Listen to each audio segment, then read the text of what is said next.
সম্মানিত দর্শক, আজ আমরা এমন এক শাসকের ইতিহাসের গভীরে প্রবেশ করব যে শুধু ক্ষমতার শীর্ষে পৌঁছায়নি, বরং সেই ক্ষমতাকে ব্যবহার করে স্বয়ং সৃষ্টিকর্তার বিরুদ্ধে বিদ্রোহ ঘোষণা করেছিল। আমরা কথা বলছি প্রাচীন বিশ্বের সবচেয়ে দাম্ভিক সম্রাট নমরুদ ইবনে কানানকে নিয়ে। নমরুদের এই কাহিনী আমাদের শেখায় যে পৃথিবীতে অর্জিত সকল দম্ভ ও প্রতাপ মহান আল্লাহর এক ক্ষুদ্রতম সৃষ্টির কাছেও কত সহজে চূর্ণ হতে পারে। এই ভিডিওতে আমরা বিস্তারিত জানব কিভাবে আল্লাহর নবী হজরত ইব্রাহিম আলাইহিসসালাম তার একত্ববাদের দাওয়াত নিয়ে এই জালিম শাসকের মুখোমুখি হয়েছিলেন এবং কিভাবে আসমানি সিদ্ধান্তের মাধ্যমে নমরুদের রাজত্বের করুণ সমাপ্তি ঘটেছিল। নমরুদ ছিল নূহ আলাইহিসসালামের প্লাবনের পরের অন্যতম প্রভাবশালী শাসক। সেই ব্যাবিলন সাম্রাজ্যের ইরাকের শাসক ছিল, যা ছিল তৎকালীন বিশ্বের সবচেয়ে শক্তিশালী ও সভ্য এলাকাগুলোর অন্যতম।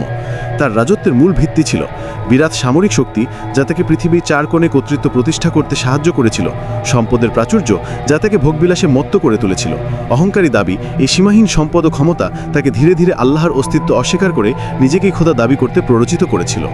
নমরুদ মানুষকে বাধ্য করত তাকে সিজদা করতে। সে বিশ্বাস করত যে জীবন ও মৃত্যু তার হাতেই। সে মনে করত যেহেতু তার রাজ্যে কেউ তাকে চ্যালেঞ্জ করার সাহস করে না, তাই সেই সর্বোচ্চ ক্ষমতার অধিকারী। তার এই ধারণা ছিল ক্ষমতার দম্ভের এক কালো অধ্যায়। যখন ব্যাবিলন মূর্তি পূজা ও নমরুদের উপাসনায় ডুবেছিল, ঠিক তখনই আল্লাহর পক্ষ থেকে তাওহীদের দাওয়াত নিয়ে এলেন হযরত ইব্রাহিম আলাইহিসসালাম। তিনি মানুষকে বোঝাতে লাগলেন যে এই বিশ্বজগতের একজনই সৃষ্টিকর্তা আছেন এবং তিনি হলেন আল্লাহ। কুরআনে বর্ণিত মহাবিতর্ক সূরা বাকারা 258। নমরুদ ইব্রাহিম আলাইহিসসালামকে দরবারে ডেকে পাঠায়। সেখানে ইতিহাসের অন্যতম গুরুত্বপূর্ণ ধর্মীয় বিতর্কটি সংগঠিত হয়। নমরুদ, আমিও জীবন দান করি ও মৃত্যু ঘটায়। সে মিথ্যাচার করে একজন দোষী ব্যক্তিকে ছেড়ে দিয়ে এবং একজন নিরাপরাধকে হত্যা করে। ইব্রাহিম আলাইহিসসালাম, আমার রব তিনি যিনি জীবন দান করেন ও মৃত্যু ঘটান। নমরুদ যখন এই তর্কে পরাজিত হল, এই অযৌক্তিক ও অবাস্তব চ্যালেঞ্জের মুখে কাফের নমরুদ সম্পূর্ণ নিরুত্তর ও হতভম্ব হয়ে গেল। এটি ছিল যুক্তির কাছে ক্ষমতার দম্ভের প্রথম পরাজয়। ইব্রাহিম আলাইহুকে আগুনে নিক্ষেপ করা হলো, কিন্তু আল্লাহ আগুনকে নির্দেশ দিলেন, হে আগুন, তুমি ইব্রাহিমের জন্য শান্তিদায়ক ও নিরাপদ হয়ে যাও। সূরা আম্বিয়া 69। নমরুদ নিজ চোখে দেখল যে হাজার হাজার বছরের ইতিহাসে যা ঘটেনি, সেই আগুন একজন মানুষকে স্পর্শও করল না। এই চরম নিদর্শন দেখার পরেও ক্ষমতার অন্ধ অহংকারের কারণে নমরুদ ঈমান আনেনি। সে বরং এই অলৌকিক ঘটনাকে জাদু বা ভাগ্য বলে উড়িয়ে দেয়। নিজের পরাজয় ও অপমান ভুলতে না পেরে নমরুদ সীমালঙ্ঘনের চূড়ান্ত ধাপে পৌঁছায়। সে আল্লাহর সাথে যুদ্ধ করার জন্য বিশাল সৈন্যবাহিনী প্রস্তুত করে এবং আকাশে তীর নিক্ষেপ করে আল্লাহর অস্তিত্বকে চ্যালেঞ্জ করে। আল্লাহ তাআলা নমরুদের বিশাল সৈন্যবাহিনীকে ধ্বংস করতে কোনো শক্তিশালী ফেরেশতা বা প্রাকৃতিক দুর্যোগ পাঠাননি, বরং সে যে ক্ষমতা নিয়ে অহংকার করত, সেই ক্ষমতাকে তুচ্ছ প্রমাণ করার জন্য পাঠালেন তার সৃষ্টির সবচেয়ে ছোট একটি জীব, একটি মশা বা মশকের মতো ক্ষুদ্র প্রাণী। ঐতিহাসিক বর্ণনায় আছে, আল্লাহ নমরুদের সৈন্যদের দিকে অগণিত মশা ও মাছি পাঠান। মশাগুলো তাদের রক্ত পান করে দুর্বল করে দেয় এবং বহু সৈন্যকে ধ্বংস করে দেয়। একটি মশা কোনোভাবে নমরুদের নাক বা কানের ছিদ্র দিয়ে তার মস্তিষ্কে প্রবেশ করে। 40 বছরের শাস্তি ও মৃত্যু।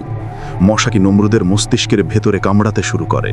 এর ফলে নমরুদ এমন অসহ্য যন্ত্রণায় ভোগ করে যে সে শান্ত হওয়ার জন্য তার মাথায় জোরে জোরে আঘাত করতে বাধ্য হতো। সে তার কর্মচারীদের বলতো তার মাথায় আঘাত করতে। কথিত আছে এই যন্ত্রণা তাকে 40 বছর ধরে ভোগ করতে হয়েছিল। যে নমরুদ নিজেকে খোদা দাবি করেছিল, সে সামান্য একটি মশার যন্ত্রণায় মানুষের সামনে লাঠির আঘাত খেতে বাধ্য হলো। অবশেষে একদিন তার যন্ত্রণা চরমে পৌঁছালে মাথায় জোরে আঘাত করার সময় তার মৃত্যু হয়। এভাবেই পৃথিবীতে ক্ষমতার দম্ভের এক করুণ ও হাস্যকর পরিসমাপ্তি ঘটে। নমরুদের এই কাহিনী মানবজাতির জন্য চিরন্তন শিক্ষা রেখে গেছে। আল্লাহর ক্ষমতা অসীম, নমরুদের সকল শক্তি ছিল আল্লাহর কুদরতের কাছে একটি বিন্দুর সমান। অহংকার পতনের মূল।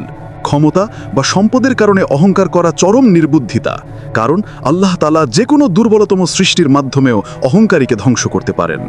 তাওহীদের মর্যাদা হযরত ইব্রাহিম আলাইহির মাধ্যমে প্রমাণিত হলো যে আল্লাহর একত্ববাদের দাওয়াত কোনো শক্তি দিয়ে থামানো যায় না।